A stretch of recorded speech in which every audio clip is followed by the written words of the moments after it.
por kjo është e rregulluara në kohë kur mund ndodh kjo, jo gjithmonë. Sepse nëse bëhet kjo për gjithmonë, atëherë është kundërshtim me kushtetutën. Dhe kjo prapë do të bjen ndesh me kushtetutën dhe nuk do të lejohet. Zakonisht u bën në raste emergjente, por në raste emergjente ekzistojnë në vende të tjera edhe forma të tjera, rezervat shtetënore, ku Kosova nuk ka rezerva shtetënore, aja gjithmonë rezervat shtetënore i përsërit duke i shit përtërin, do të i përtërin, duke i shit ato jo në popull, por duke i përtërir në vendi ku ato ruhen. Kurse në vende tjera, ato shiten. Ta marr shembull në Serbi. Nëse rast se për një moment disa produkte shtrajtohen, shteti atje ka ligjin ku qatë produkte qetë në shitje dhe stabilizon çmimin. E stabilizon çmimin pavarësisht çfarë është, për një rast emergjent. Dhe në këtë rast, unë mendoj që edhe Kosova do duhet që ky projekt ligj të harmonizohet me kushtetut, me modele, me përvoja të mira dhe mos të cenon të drejtën e biznesit të brendshëm. Pse mendon që biznesi i brendshëm themi po e kesh përdor që të mungesë ligjore, të themi që me një ngritje të vogël, ndoshta diku atje me një rend ta ngritë edhe në Kosovë dhe madje edhe në 2 ose 3 fish? Nuk e besoj që ka abuzim dhe keqpërdorim të statave.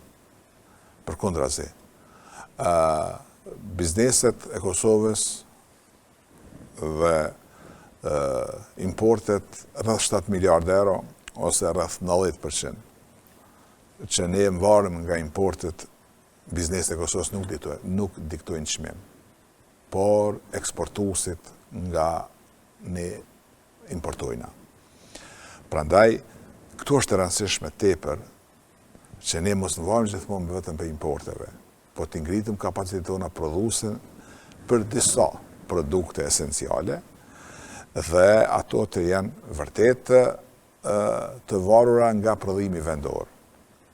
Ata edhe prodhimet vendore, zëtë Shahini, e dim pandemi një prodhues vendor që pa të bërë dikon rreth 4 euro 1 litër vaj. Kështu që nuk janë për të mos kritiku në rastet e tilla. Ne e dimi që prodhuesit vendor paguajnë çmimin më të lartë të energjisë elektrike në Ballkan. Sakt. Dhe pikërisht ne nuk llogarisëm shpenzimet e tyre. Brenda vitit kaluar neve na kanë ikë shumë biznes të prodhuese jashtë shtetit Kosovës për shkak të energjisë elektrike. Ka paralelmi prapë që do shtrajtohet. Pavarësisht se ai prodhues vendor, ai biznes vendor, a ka ndjenja patriotike apo jo, kur t'i vjen fatura e energjisë elektrike 3 herë më shtrejt se që ka paguar një vit më herët, ai me do mos ka me fakturue në shërbimin e vetë dhe prodhimin e vetë. Dhe me të drejtë qytetarët pyesin, po këtu po prodhohet. Po këtu po prodhohet, po prodhimi i energjisë ose fatura e energjisë elektrike për prodhuesin vendor në Kosovë është 3 herë më shtrejt se sa në vende të tjera në Ballkan Perëndimor, kryesisht në Serbi, e cila edhe Maqedoni që da dominojnë këto me produktet e veta. Prandaj, ne do duhet që vërtet kur të kritikojmë biznesin, duhet të kritikojmë edhe institucionet e shtetit. Ne kemi pedim... Kjo është për çështje të energjisë, ne kemi diskutuar shumë edhe bashkë. Po sa the që kem pas një rast kur një biznes ka ofruar çmimin 3 euro, ka qenë jo 4, 3 euro gjys. Por ne kemi rast kur qeveria e ka ble po të njëjtin produkt ma shtrejt 150% jashtë se sa që i ka ofruar prodhimi vendor dhe sot na kemi rast hetim dhe aktakuza reale të institucioneve të Kosovës për keqpërdorim të detyrave. Prandaj përgjegjësi këtu nuk duhet të shpëton askush. Absolutisht. As biznesin e se bën abuzim dhe tenton që të krijon përfitime enorm për veti, po pavarësisht sado që krijon përfitime enorm për veti, ai paguan tatim në ato çmimet të shitjes. Kurse ata që blejnë rezervat shtetit, më shtrejt se sa në treg, ata nuk paguajnë tatim shtetit, po përfitojnë për veti. Prandaj, përgjësia këtu duhet të jetë edhe besoj që ne do të kemi raste kur do të shohim fajtorët. Sigurisht, sepse institucionet janë të pavarura dhe duhet ta bëjnë punën e tyre, secili në sektorin e vet. Këtu është një psus më i madh dhe besoj pajtohemi që janë qytetarë, domethënë edhe tek energjia elektrike që përmendet ju. Pikërisht tek kjo, sa biznese janë larguese, përmendet, a mund të dim se cila situata e tyre tani, se po paralajmërohet këtë një ngritje sërish të çmimit të energjisë elektrike, është duke ushqyrtuar në zërrej. Dhe sa ka më rëndu kjo sërish bizneset që sa kanë ik vitin e kaluar dhe sa do të ikin këtë vit, sa është paralajmërimi, parafërsisht themi kështu, sepse s'mund ta dim sakt. Thjesht këtë ujë që kemi këtu përpara, nëse ne do të shtrajtohet energjia elektrike prap rreth 30% qysh. Është paralajmur 21.3% është sakt që është, po ato do të shtrajtohet më shumë për shkak se rritet baza. Dhe nëse ky ujë aktualisht në Kosovë e ka një çmim, me automatizëm në Kosovë ky ujë do të shtrajtohet, për po aq sa shtrajtohet energjia elektrike. Dhe prodhuesi konkurrent që vjen nga Serbia, Maqedonia, ai ka çmimin garantuar të njëjtë dhe ne në të ardhmen mund ta kemi një prodhim të huaj këtë sponsori yti, për shkak se ky prodhuesi i jon vendor rrezikohet ta mbyll për shkak të ngritjes së energjisë elektrike dhe për shkak të mos mbështetjes institucionale për prodhuesit vendor. Prandaj ne jemi të fokusuar në importe dhe importet mirë përshkojnë. Tregtarët janë duke punuar mirë dhe janë duke përfituar, por prodhuesit vendor janë vërtet të goditur nga importet, nga çmimet e importeve të cilat në shumicën e rasteve janë të subvencionuara në atë shtetet prej nga vinë, dhe prodhuesi vendor këtu te na as nuk subvencionohet, e ka energjinë elektrike më shtrejt dhe e humb tregun dhe mos të harroj se edhe shumë kompani vendore, tregtare, i kurrëzojnë prodhuesit vendor me kushte të rënda për t'ju marrë produktet e tyre dhe ata shpesh nuk kanë mundësi t'i përballojnë ato. Prandaj ligji për tregtit të brendshëm. A më na shpjego pak më shumë çfarë kurrëzimet janë më saktësisht? Thash, shumë kompani vendore, tregtare, i kurrëzojnë prodhuesit vendor për t'i marrë prodhimet e veta, për t'i qitë në treg, i kurrëzojnë që t'ju jepen avance, t'ju jepen po ashtu nafate të stërgjatura të pagesave, ju kërkohet atyre që në momente caktuara të subvencionojnë ofertat e tyre, prodhuesit vendor nuk e kanë atë mundësi dhe shpesh ne shkojnë në ndonjë vend ku presëm që ka prodhime vendor, pa aty nuk ka për shkak se prodhuesi vendor nuk ka mujt t'i afroj kushtet që i ka kërku tregtari, vërtet po. Dhe prandaj ligji për tregtinë brendshme është më sidomosdoshëm. Për arsye se përcakton hapur, qartë se ku dhe çfarë forme duhet trajtohet prodhimi vendor. Dhe kjo, me siguri që takimet e para me Ministreshën e Tregtisë dhe Industrisë, cila vërtet vjen nga një sektor, edhe në sektorit privat, edhe nga një përvojë të vetën në institucione qeveritare, parlamentare dhe besoj që e kupton mirë dhe din mirë dhe do duhet që ajo sa më shpejt vërtet ta rregullon këtë mandat tregun e mbrëmshëm i cili ka shumë nevojë për mbështetjen e prodhimeve vendore. ku është synimi që të shkojnë kompanitë vendore me që nuk mund t'i përballojnë, si me thonë, edhe çmimet e energjisë edhe çështje tjera. Ku po shkojnë më shumë? Ku po themi migrojnë?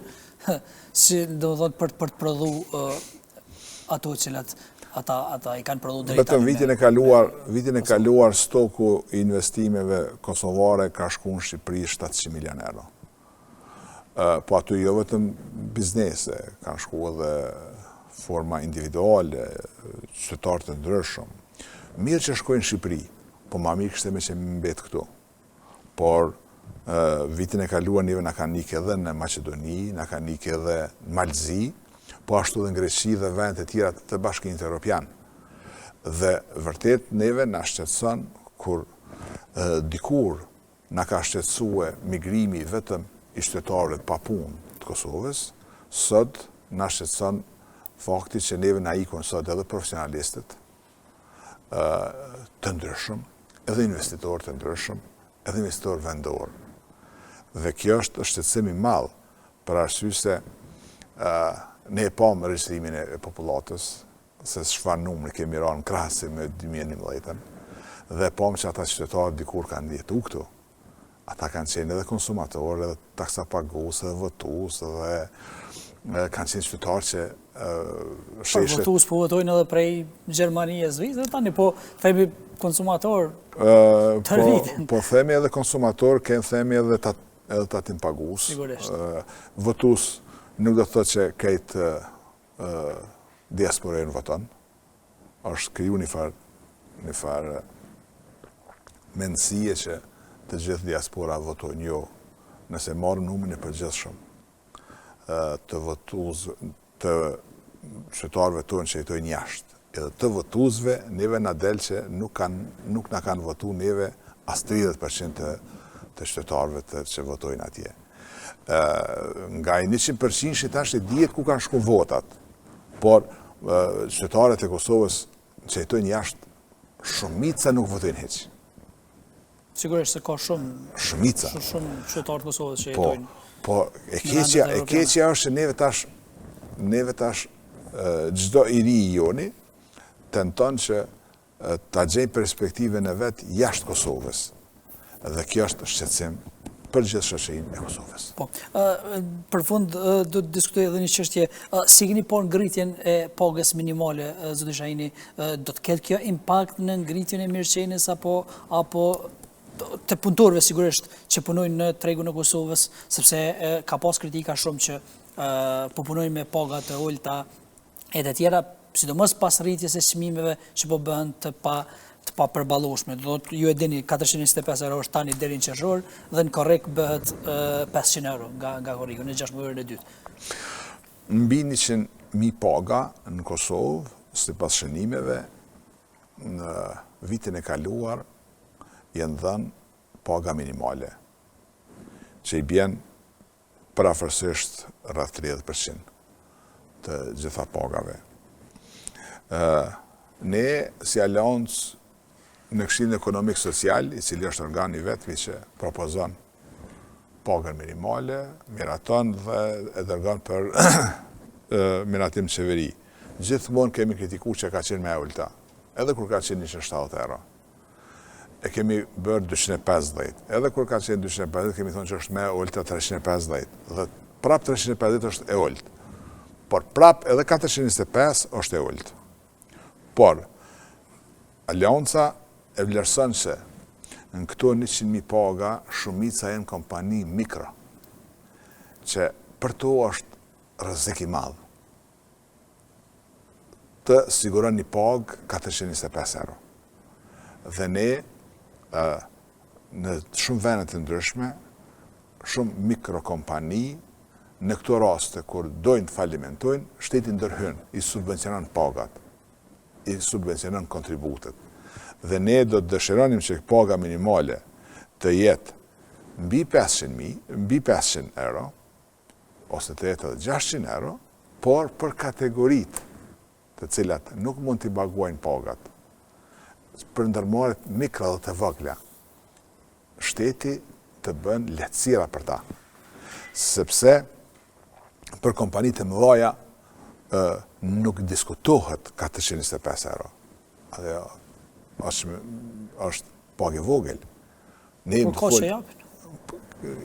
të folë gjithmonë për kompanitë mikro dhe kompanitë vogla. Dhe këto janë të rrezikume. Çka mund të ndodhë nëse neve, për shkak të mos mundësisë për të paguar pagën minimale, neve na shasin në ekonominë formale, ose na mbyllen. Prandaj, për të ikë këtij rreziku, qeveria do duhet të bën alternativë se si të mbështet këto mikrondërmarrje të vogla që në mënyrë që këto të jesin aktive, pavarësisht a kanë një të punësuar apo dy të punësuar. Sepse ende në Kosovë, gati mbi 70% janë kompani individuale, jo shoqëri aksionare. Dhe kjo dallon shumë. Prandaj paga minimale 425 në Kosovë aktualisht është më e vogla, por është e rrezikuar kjo pagë të përmbushet nga këto kategoritë që nuk mund t'i pagojnë. Megjithatë, nuk po pagojnë as kompanitë që janë shtetërore, themi që në institucionet e shtetit kemi parë, domethënë në komunën e Klinës ka pas një reagim për shkak se nuk janë pagu punëtor teknik që punojnë, do thotë, nuk janë pagu sipas pagës 425 euro. Pikërisht këto për shkak se në tender, në kompanitë e sigurimeve, kompanitë teknike, të pastrimeve, të shërbimeve të mbrëmshme, llogaritet me pagë minimale. Dhe këta kanë marrë tenderin me pagë 350 euro. Dhe tash kur është rrit paga 425, ata nuk kanë këtë buxhet dhe kanë dalë shumë probleme. Prandaj do duhet në këto momente kompania mos mbyllet, po të shikon qeveria se mund t'i subvencionoj në mënyrë që të tejkalon krizën. Dhe ne, si Aleancë, këtë shtetësim për ngritum, se ka të tilla shumë kompani. A ka dhe kompani që ju i keni, që kanë vështirësi të tilla?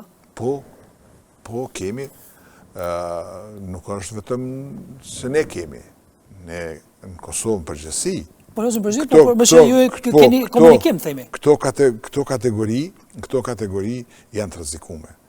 Dhe besoj që qeveria e vendit tash mas krijimit të institucioneve të shtetit do të krijon mundësi edhe për t'i mbështet këto kategori me subvencionim të pagave disa mujor, në mënyrë që në vërtet nuk është interesi shtetit me rrit pagën me buxhet të sektorit privat dhe ato më mbyll. Po është interesi shtetit që duke i rrit shërbimet e veta, duke i rrit edhe vlerat e mbështetjes, të rritin edhe pagat. Se kur të rritin pagat,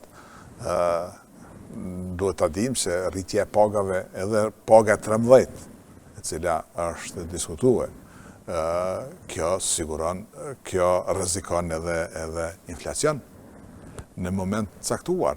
Prandaj këto do duhet gjithmonë të shkojnë njëra mbas të balancuara në mënyrë që të ruajnë balancin ekonomik, financiar dhe tregtar. Zotëri Shahini, unë të falenderoj shumë që ishe sonte në info të dhe gjitha këto që i shtjelluam sot. Merci.